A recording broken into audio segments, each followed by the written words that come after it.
உங்களுக்கு ஒரு கேள்வி. ஞானஸ்நானத்துக்கு ஒப்பு கொடுத்துருக்கிறீங்க, ரொம்ப சந்தோஷம்.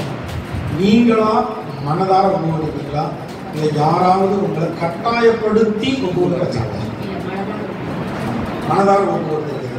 சரி, ஞானஸ்நானம் எடுத்த பிறகு ஏதாவது பிரச்சனைகள் பாடுகள் அப்படி வருதுன்னு வைங்களேன், வந்துட்டுனா என்ன கர்த்தாவே இப்படி அப்படின்ட்டு கேள்வி கேட்டுட்டு அதை விட்டுட்டு போயிருவீங்களா, இல்லை என்ன நடந்தாலும் சரி என் தேவனை விட்டு நான் விலகவே மாட்டேன், நான் உறுதியா இருப்பேன்னு சொல்லுவீங்களா?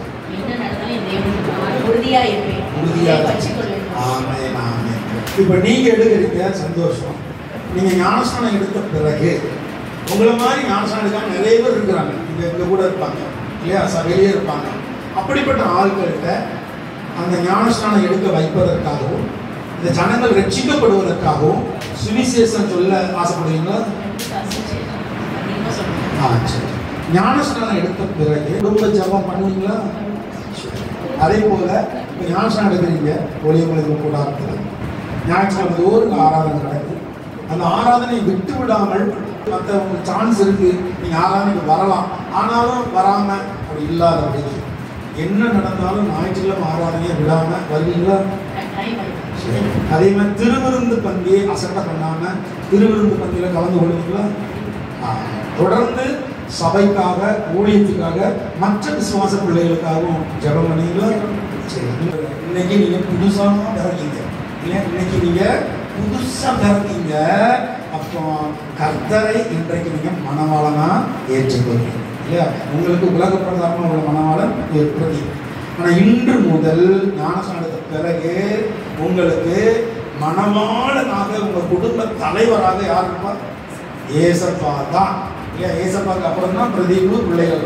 சரியா? முதல்ல உங்க வீட்டின் தலைவர் இயேசு, அவர் தான் உங்க மணவாளன், அவர் தான் உங்களுக்கு பரலோகத்துல வந்து சேர்க்க போறாரு. அந்த நம்பிக்கை இருக்கா? சரி, இப்போ இயேசு சீக்கிரம் வரப்போறாரு.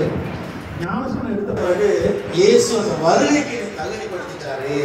நான் என்ன பாவம் செஞ்சேனோ எல்லாத்தையும் கர்த்தர் மன்னிச்சுடுவார்.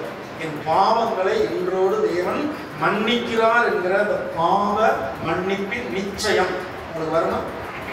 வரும்ல? சரி, அப்போ கர்த்தருடைய வருகையில நீங்க காணப்பட்டு குடும்பமா பரலோகத்துக்கு போவீங்க. அந்த விசுவாசம் இருக்கா? ஏசப்பா ஸ்தோத்திரம். இன்றைக்கும் கர்த்தாவே, மகேஷ் கர்த்தாவே இப்பொழுது ஞானஸ்நானத்துக்கு போறாங்க. கர்த்தர் தாமே இதை கொடுக்கணும். அடிமை மறைத்து நீங்க வெளிப்படுங்க. மகள் மகேஷ் இருக்கிற எல்லா பாவத்தையும் மன்னிங்க, எல்லா சாப கட்டுகளையும் மன்னிங்க. அப்பா, மகள் அந்த ஞானஸ்நான தொட்டிக்குள்ள, அந்த தண்ணிக்குள்ள பாவத்துக்கு மறித்து நீதிக்கு பிழைத்து எந்திருக்கும் பொழுது பாவமர கழுவப்பட கிருபை செய்ய, ஒரு பரிசுத்தத்தை காண செய்ய, புதிய சிருஷ்டியாய் மாற்றுங்க சுவாமி. ஆசீர்வதிங்க, பலப்படுத்துங்க. எல்லா சபையாரும் ஒரு மனமா உங்களை கை நீட்டுங்க, உங்களை ஆசீர்வதிக்கும்படியா ஏசப்பா. இப்பொழுதும் மகள் மகேஷ் இருக்கிற இந்த பிரின்சி கத்தாவே மகேஷ் நாங்கள் இப்பொழுது ஆசீர்வதிக்கிறோம். இந்த கணவரை ஆசீர்வதிக்கிறோம், பிள்ளைகளை ஆசீர்வதிக்கிறோம். இந்த ஆசீர்வாதம் இந்த குடும்பத்திலே தங்கி இருப்பதாக ஆசீர்வதிங்க. நீ பெரும் ரட்சகருமாகிய இயேசு கிறிஸ்துவின் இன்ப நாமத்தில் ஜெபம் கேளும் நல்ல பிதாவே. ஆமென். அல்லேலூயா, அல்லேலூயா, அல்லேலூயா.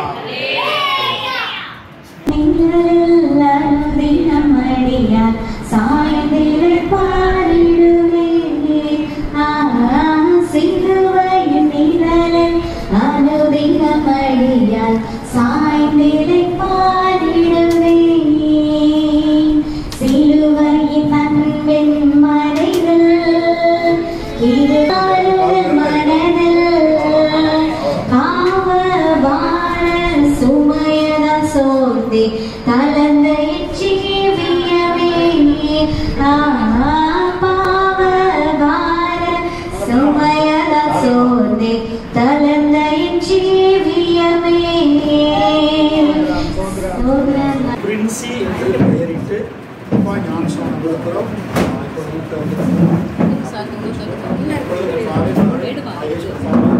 பாவத்துக்கு மரித்து நீதிக்கு பிழைப்பாராக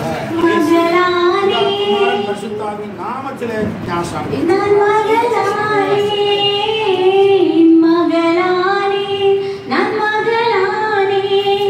அப்பா பிதாவே எங்களுக்கும் எனக்கு தந்தார், அப்பா பிதாவே எங்களுக்கும் உரிமையை எனக்கு தந்தார். என்னை தேடி எந்த வாழ்வை மாற்றி விட்டார். நீங்கள் அன்பின் பரமபிதாவே தகப்பனே, இன்றைக்கு விழாவில் அப்பா பிதா குமாரன் பரிசுத்தாவி நாமத்திலே ஞானஸ்நானம் பெற்று பாவத்துக்கு மரித்து நீதிக்கு பிரின்சியாக படைத்திருக்கிறார் கர்த்தாவே. அவள் பிரின்சியை கர்த்தர் ஆசீர்வதிங்க ராஜா, பலப்படுத்துங்க. இன்னும் ஞானஸ்நானம் பெறாத பிள்ளைகள் இப்பொழுது சபையிலே நின்று கொண்டிருக்கிறார்கள், ஊருக்குள் இருக்கிறார்கள். அப்பா ஜனங்கள் அநேகர் இன்னும் ஞானஸ்நானம் பெறாமல் இருக்கிறாங்க. அப்பா ஞானஸ்நானம் பெறாத பிள்ளைகள் எல்லாம் ஒப்பு கொடுக்கவும் பெற்றுக்கொள்ளவும் கர்த்தர் கிருபை செய்யுங்க. தடைகளை எல்லாம் மாற்றி போடுங்க. இன்று முதல் அவள் பிரின்சியோட வாழ்க்கையில் ஒரு அதிசயம் நடக்கட்டும், ஒரு அற்புதம் நடக்கட்டும். உண்மை இன்னும் கிட்டி சேரட்டும். கணவன் மனைவி பிள்ளைகளாய் முழு குடும்பமாய் உமக்கு சொந்தமாகட்டும். வருகையிலே காணப்படட்டும். இந்த ஆராதனையில கலந்து கொண்ட ஒவ்வொரு குடும்பங்களையும் கர்த்தர் ஆசீர்வதிங்க ராஜா. இந்த ஊழிய காரணம் உள்ளத்தின் ஆழத்திலிருந்து மனதார பிதா குமாரன் பரிசுத்தாவின் நாமத்திலே ஆசீர்வதிக்கிறேன், வாழ்த்துகிறேன். இயேசு கிறிஸ்துவின் இன்ப நாமத்தில் ஜெபம் கேளும் நல்ல பிதாவே. ஆமென்.